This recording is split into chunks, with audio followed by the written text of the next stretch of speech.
Alright, shalom, Yashirala. Back at it again with another Lord with an edifying video through the spirit and the power of Yahweh, Bahashim, Yahweh Shah, Bahashim, Rachakodash. Before I go any further, I want to give all honor and all glory and all praises to our Heavenly Father and to His only begotten Son, Yahweh, Bahashim, Yahweh Shah, Bahashim, Rachakodash. And next up, double honors to our apostles and our elders, the great millstone. We still go out there in the highways and hedges and feed us with 100% truth according to the Bible and Heruel and Shalom, Labachariam, Wabarakium, Shayashirala, which is peace and blessings to the elect of the nation of Israel and the Lashon Kodash, the Hebrew tongue.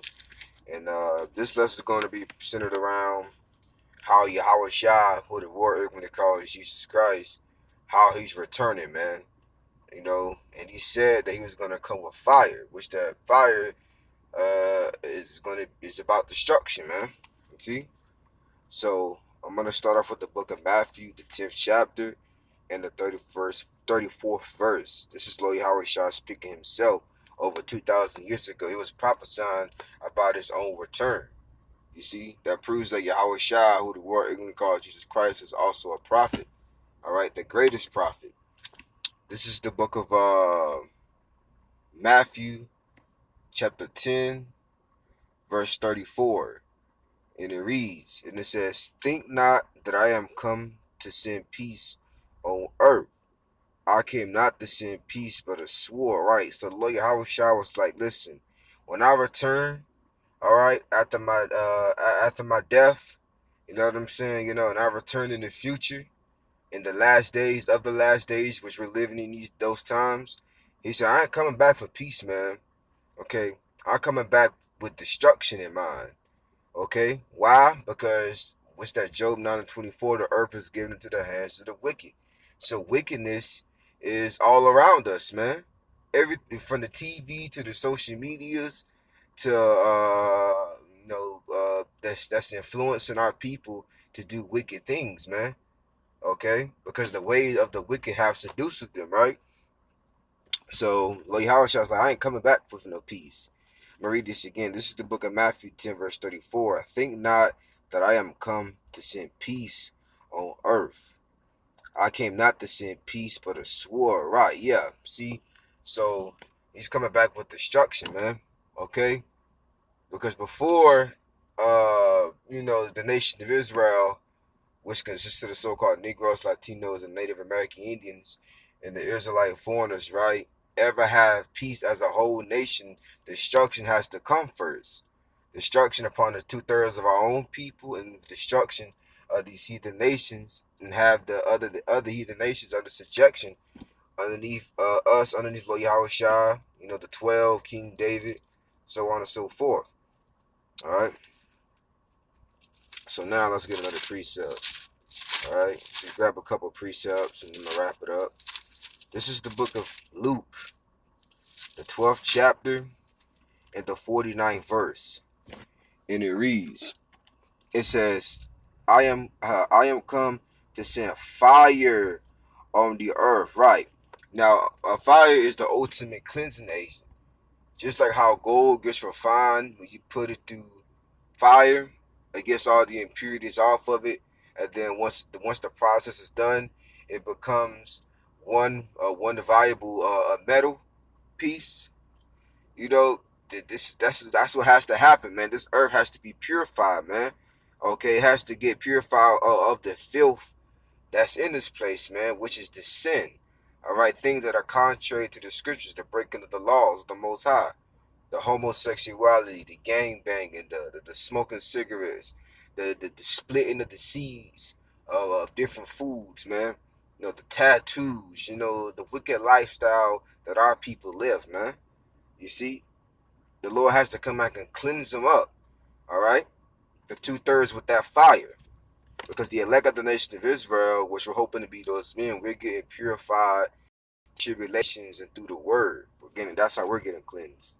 So this is Luke 12 and 49. I am come to send fire on the earth.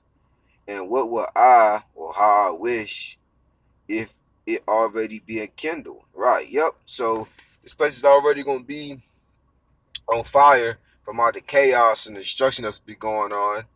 All right, and Lord Yahweh was like, how I wish, and I want to bring more fire, man. You see, and that's what he's going to do when he returns. As a matter of fact, let's get Second Esdras, the 13th chapter, because this is also a prophecy concerning our Lord's returning and how he's going to return.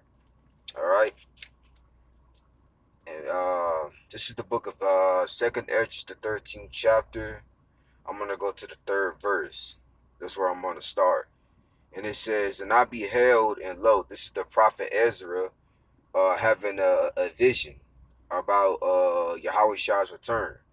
And it says, "And I beheld, and lo, that man, which is Yahweh Shah, waxed strong with the thousands of heaven," which the word wax means to grow. All right. And it reads, and the thousands of heavens is talking about the angels. All right. Which he's going to return with, right along with the head archangel Michael, man. According to Daniel the 12th chapter in the first verse. And it says, and when he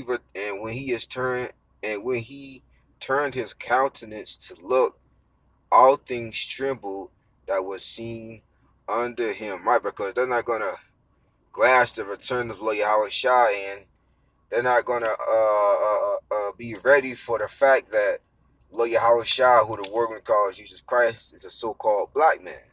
All right, because the whole world, or the majority of the world, believes that he's a so-called white man, which is an Edomite. All right, so it's gonna shock them. They're not gonna grasp the fact that he's a so-called black man, although it's in the scriptures. Majority of our people. Verse 4, it says, "And whensoever the voice went out of his mouth, all burnt that heard his voice, like as the earth faileth when it filleth the fire." Right, this is talking about the laser beams from the chariots, man. All they burnt that heard his voice, those lasers, man. Zap, zap, zap, zap. They're going to be turned into powder, man. You know, this is how Yahweh Shah is returning upon the wicked of our people and these heathens, man. You see, and it says, verse 5, "And after this I beheld, and lo, there was gathered together a great multitude of men," which is those different military troops, right? And it says, "out of number under the four winds of the heaven, to subdue the man that came out of the sea." The sea is talking about the skies, the heavens, right? So they're gonna try to lead Yahweh Shah away by fighting against them. All right. Uh, which the spirit of Yahweh Shah. Matter of fact, I'm gonna read it. Verse 6. But I beheld, and lo, he have graved himself a great and flew upon it, meaning he was standing on it.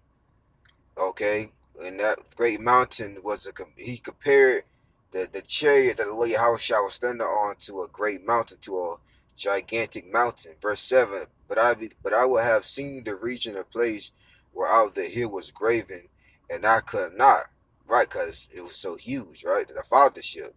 Verse 8, "And after this I beheld, and lo, all they which were gathered together, the different military army troops, right, to subdue him, was sore afraid," meaning they were severely afraid, "and yet durst fight," which means to dare. The word durst means dare. All right. So they're gonna be like, man, the Lord gonna put the spirit on them. He's gonna harden their heart and be like, man, hey, we can do this, man. You see, although he got the chariots and the angels, so we can still fight against him. We can still defeat him. Okay. That's how the Lord's gonna put the mind of these different military troops, right? Verse 9, "And lo, as he saw the violence of the multitude that came, he neither lifted up his hand, nor held sword, nor any instruments of war." Verse 10, "And only I saw that he went out of his mouth as had been a blast of fire." Right, that's his weapon, man. All right, the Lord Yahweh didn't have to come back with no weapon or any instruments of war, because the chariots, the so-called UFOs, by them shooting the laser beams, that is his weapon, right? And it says, "And out of his lips a flaming breath, and out of his tongue he cast out sparks and tempests." Right. So verse 11, "And all they that were all mixed together, the blast of fire, the flaming breath, and the great tempest, and fell with great violence upon the multitude which was prepared to fight, and burned them up, every one, so that upon a sudden of an innumerable multitude nothing was perceived, meaning nothing was left, but only dust. It's like it only dust and smell of smoke. When I saw this, I was afraid, right? So it was a vision of destruction about how Yahweh Shah's were going to return. Okay? As a matter of fact, let me get Second Thessalonians right quick. This is Second Thessalonians 1. I'm going to go straight to the point. Verse 8, and it says, in flaming fire, matter of fact, verse 7, and unto you who are troubled, rest with us, meaning comforted in the knowledge, right? Talking about of the elect. When the Lord Yahweh Shah shall be revealed from heaven with his mighty angels. I just read one of the prophecies, verse 8. In flame of fire take vengeance on them that know not the Most High, and other nations as well included, but mainly focused on the 2/3 here, and that obey not the gospel, which means the good news of our Lord Yahweh Shah Mashiach, right? The gospel, the truth. Because the servants of prophets told them the truth and they didn't hearken, they didn't listen. So the Lord's going to put that fire on them. He's going to destroy, the majority of our people. All right, by way of those chariots and those missiles. As a matter of fact, Isaiah 63 verse 1. Who is this that cometh from Edom and with dyed garments from Basra? That is glorious in his apparel, traveling with the greatness of his strength. I that speak in righteousness and mighty to save. This is another future prophecy about Yahweh Shah. Wherefore art thou red in thine apparel, and thy garments like him that treadeth in the wine fat? Right, because Lord Yahweh Shah is coming with destruction, man. That's a metaphor for him doing a lot of killing. Okay? So, yeah, that was pretty much it. Matter of fact, verse 4, for the day of vengeance is in mine heart, and the year of my redeemed is come, right, return, which is talking about the elect. This is the big payback of Lord Yahweh Shai. This is how he's going to return.